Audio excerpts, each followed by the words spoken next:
Ceri Jones, Chairman of Pentre Football Club. Thanks for joining us. Congratulations, firstly, on a fine win today. It's always great to win your first game of a new season. Yeah, a very good start for us. I thought the performance level was impressive over the 90 minutes.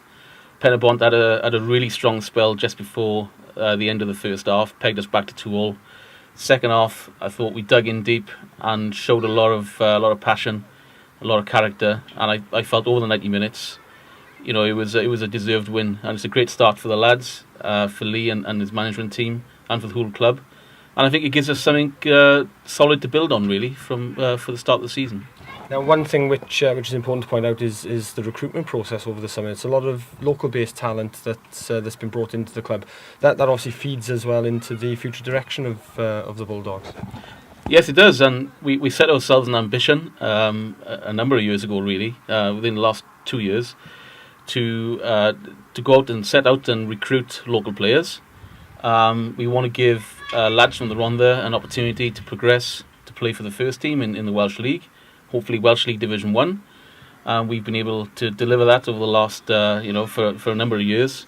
And today, if one looks at the first team squad, 2/3 of the lads representing Pentre today were from the Rhondda and grew up very close to Ynys Park.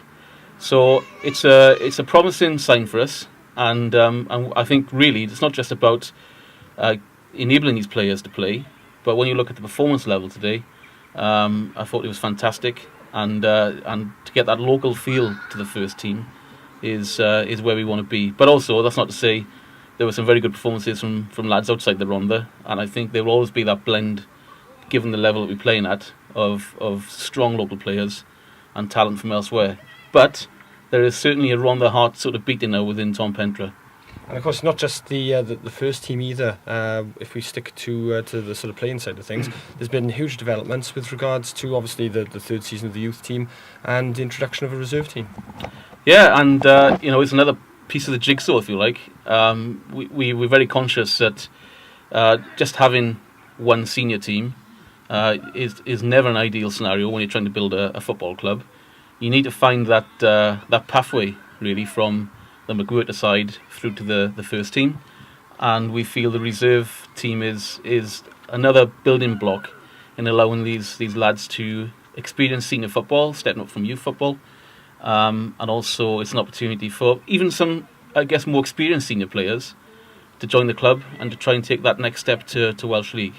This is all designed, to make the first team as strong as possible, to make it representative of the Rhondda Valley, and also to extend our reach into the community. So we have now 3 teams at the club, 60 players, the very, very large majority from the valley. So it's a great direction of travel that we're on currently. And sort of leaving the on the pitch work that's going on, it's equally important off the pitch. There's been huge developments with regards to some of the off the pitch work that Pentre are doing, with the work that it's done with Supporters Direct and everything else. So are you able to provide an update with regards to where the club is at this moment in time in relation to the community ownership?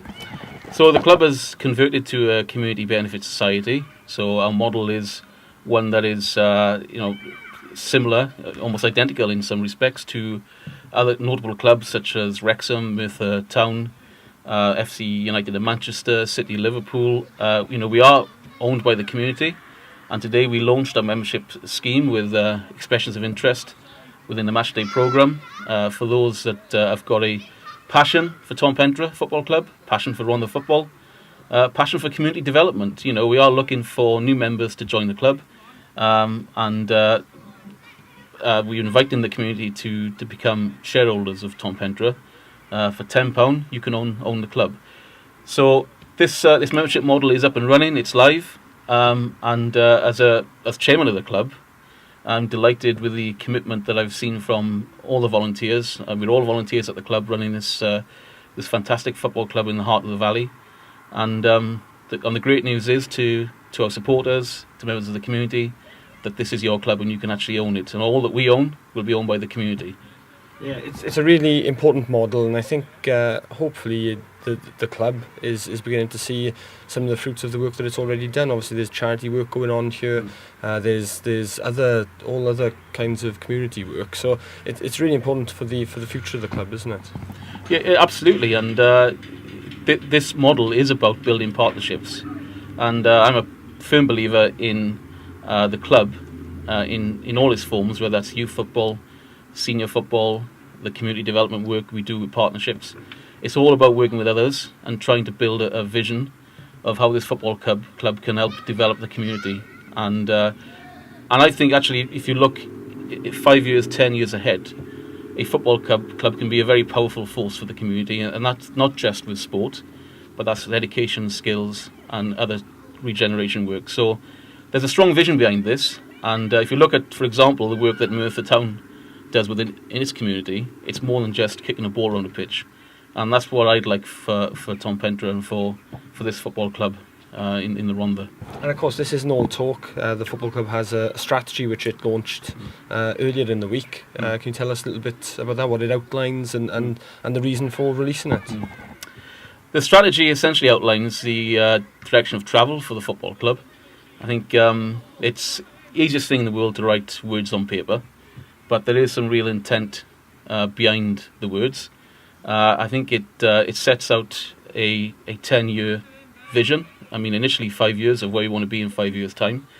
But I'm always a believer that you will only ever reach the level of your ambition.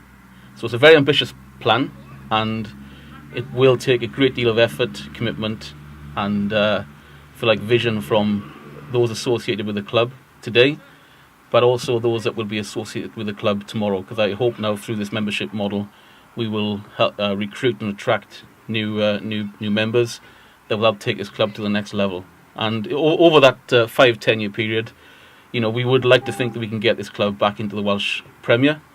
Whilst to many that might sound very ambitious, it is. We make no apology for that. And just finally, in terms of Tom Pentre and the community, what will you end on? What are the final words? What is Tom Pentre saying to its community? What's the message to everybody out there? The message to the community is that this is a club. It's your club. You can play for it. You can coach within it.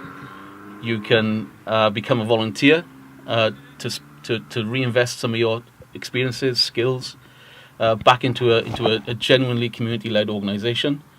But without that commitment, that buy-in from the community, moving forward will always be a challenge. So the challenge is there for all of us to make this club and make it something real and meaningful for the community. So the final message is get on board. Excellent. Thanks a lot, Ceri. Thanks for joining us. Thank you.